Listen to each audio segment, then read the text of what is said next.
Very good morning to all of you. Today we will recite a very meaningful and beautiful poem, The Ball Poem, which is written by John Barrymore. I, Dr. Gitika Agarwal, welcome you in my English class and hope you all enjoys your journey very well. First, we will read about the poet, then after that, we will discuss the poem. Let's continue.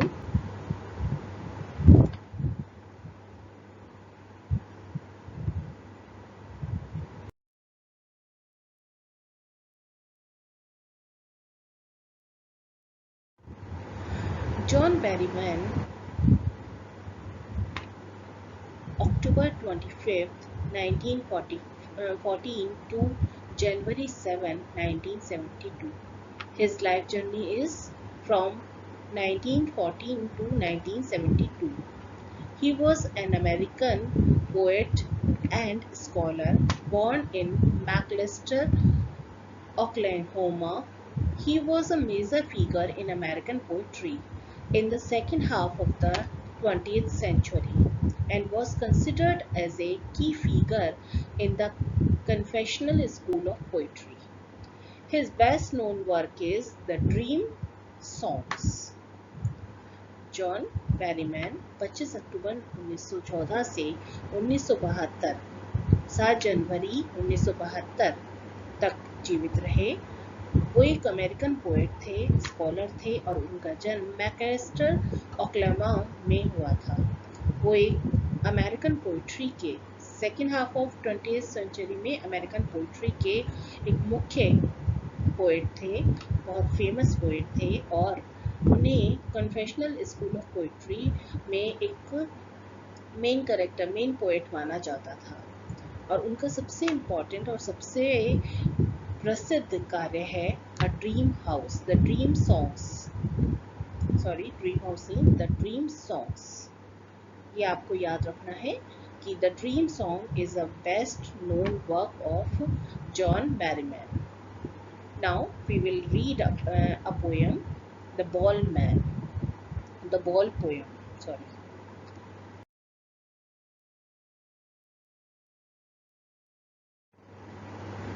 The Ball Poem. Here, first we have to know what is the poem. A boy loses a ball. He is very upset. A ball does not cost much, nor is it difficult to buy another ball.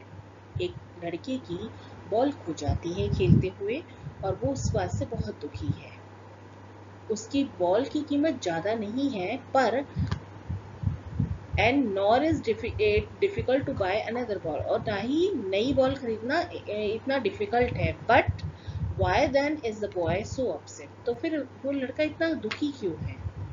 Read the poem to see what the poet think has been lost and what the boy has to learn from the experience of losing something. The poet John Barrymore, through this poem, The Ball Poem, has described the reality of life, which everyone has to face one day. मतलब वो ये समझाना चाहते हैं कि जीवन की वास्तविकता क्या है और कौन सी वास्तविकता को हर व्यक्ति को अपने जीवन में फेस करना पड़ता है। He has touched the topic of how to stand up against the misery and sorrow of life.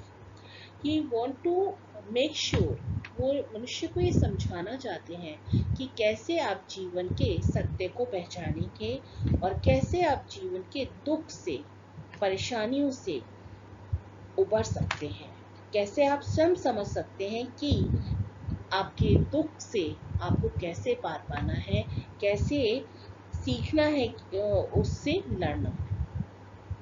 Now come to the poem. What is the boy now who has lost his ball? What is he to do? I saw it to go merrily bouncing down the street and then merrily over. There it is in the water. No use to say Oh, there are other balls. An ultimate shaking grief fixes the boy. What is the boy now? यह बच्चे what is the boy now? Now means अब इस बच्चे का क्या होगा? Who has lost his ball? जिसने अपनी बॉल को खो दिया है. What is he do? अब वो क्या करेगा? क्या करेगा वो? उसकी स्थिति क्या रहेगी? I saw it to go. मैंने उसे जाते हुए देखा. किसको? बॉल को. Merrily bouncing. मैरिली मीन्स होता है खुशी के साथ. बाउंसिंग मीन्स उछलना, कूदना. उसे बॉल को यहाँ जंप मारते हुए मैंने देखा. Down the street. उस गली में नीचे. And then merrily over. और फिर खुशी के साथ ऊपर की तरफ जंप मारते हुए देखा. There it is in the water. और पानी में जंप मारते हुए उस बॉल को मैंने देखा. No use to say O there are other balls. और ये कहना बेकार होगा. There is no use.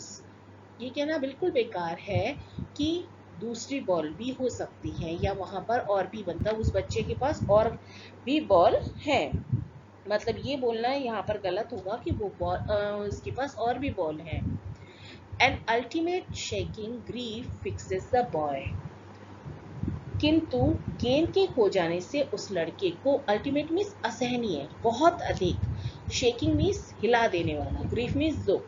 उस लड़के को हिला देने वाला बहुत अत्यधिक दुख इस समय महसूस हो रहा है. Here the poet is talking about the boy who has lost his ball. He wants to know about him and his reaction because he has lost his ball. Further, he asks to himself that what his boy will do after losing his ball.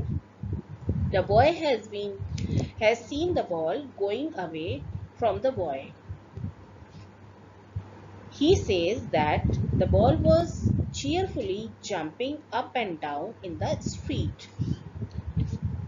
This means that when the ball escaped from boy's hand, it went into the street. Later on, it goes into the water, into the river. It fell into the nearby river. Literally, he wants to say that it is a ultimate grief. It is a ultimate shaking grief which fixes the boy as he stands rigid. मतलब वो इस समय इतना अधिक दुखी है कि लेखक पोएट उसको कुछ भी नहीं कहना चाहता है और उसके दुख को समझ रहा है. क्लियर? आगे चलते हैं.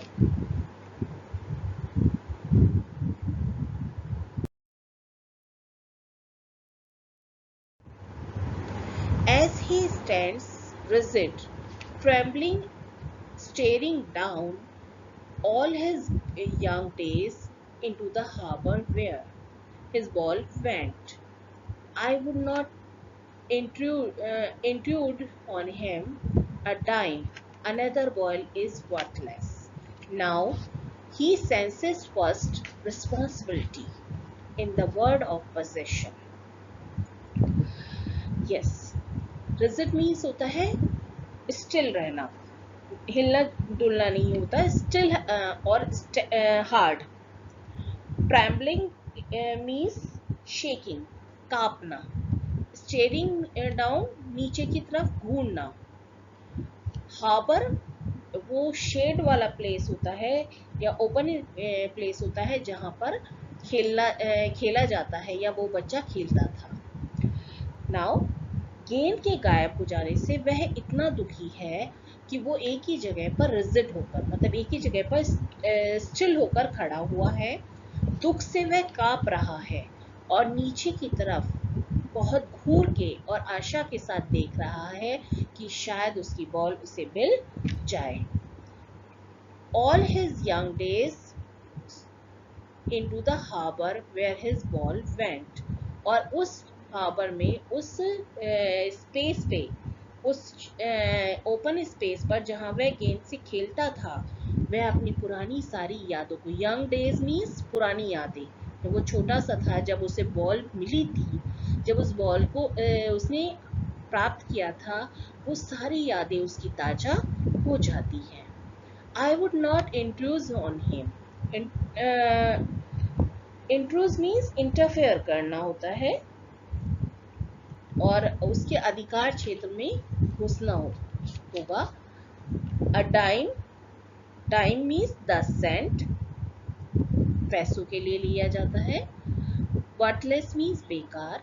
Responsibility means अधिकार या उत्तरदायित्व, और possession means होता है अधिकार, रिस्पॉन्सिबिलिटी मीन्स होता है किसी भी चीज की जिम्मेदारी लेना या उत्तरदायित्व लेना, और पोजेशन मीन्स अधिकार होना। हाँ जी, I would not intrude on him, मैं उसके इस दुख में हस्तक्षेप नहीं करना चाहता हूँ। मतलब मैं ये नहीं चाहता हूँ कि मैं उसको ये कहूँ कि तुम परेशान मत हो, तुम्हें दूसरी बॉल मिल जाएगी या तुम्हारे पास और दूसरी बॉल है।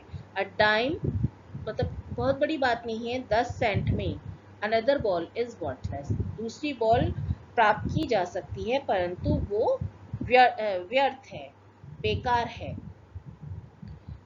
Now he senses first responsibility in the word of possession. इस समय जब उसकी बॉल खो गई है और वो बॉल को घूर रहा है, ढूंढ रहा है, दुखी है, इस दुख के टाइम पे वो सेंस ऑफ रिस्पॉन्सिबिलिटी, वह किसी भी चीज के अधिकार की, इस संसार में जो हम जिस पर हम अधिकार रखते हैं उसके लिए हमारे क्या दायित्व होते हैं, क्या उत्तरदायित्व होते हैं, उस बात को समझ रहा है। It means to lose something show us the feeling of responsibility, कि हमें किसी भी चीज को संभाल कर रखना चाहिए। अगर हम किसी भी चीज को संभाल कर नहीं रखेंगे तो हम उसको खो सकते हैं। इट मीन्स इस समय जब उसने बॉल खो दी है, तब उसे यह एहसास हो रहा है कि उसने किस चीज को खो दिया है। उसे अपने बचपन की सारी यादें आ रही हैं, जिस समय उसको बॉल दिलाई गई थी, उसने कैसे वो उससे खेलता था, क्या क्या उसके साथ बॉल के साथ करता था, वो सारी चीजें वो रिमाइंड कर रहा है।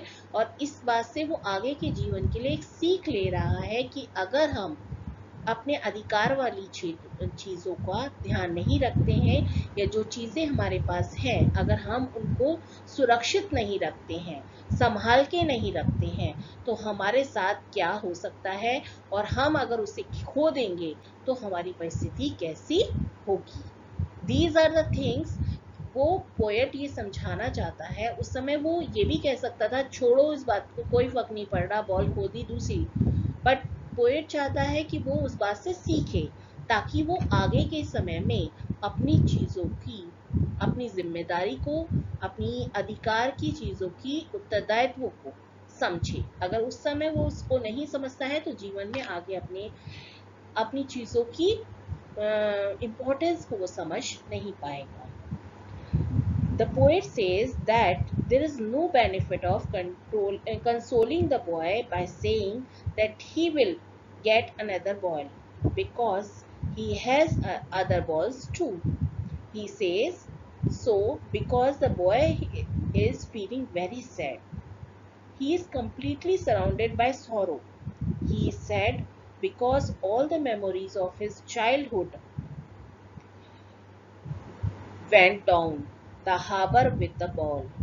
Here the poet says that the boy is very sad as the ball which has now gone into the water reminds him of those sweet memories of the time when he owned it. This loss is unbearable for him and he is grief stricken. The poet says that he can't even tell the boy to take some money from him in order to buy another ball.